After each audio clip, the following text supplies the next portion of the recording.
Awesome news today.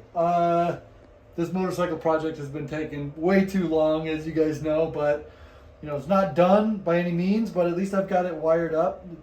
It's just been waiting. It's been a waiting game, waiting to get a new controller, waiting to get a new throttle, waiting to get everything. But I just wanted to show you guys real quick. I finally got it rigged up here. Turn the key on, goes, and then let's see what it does here.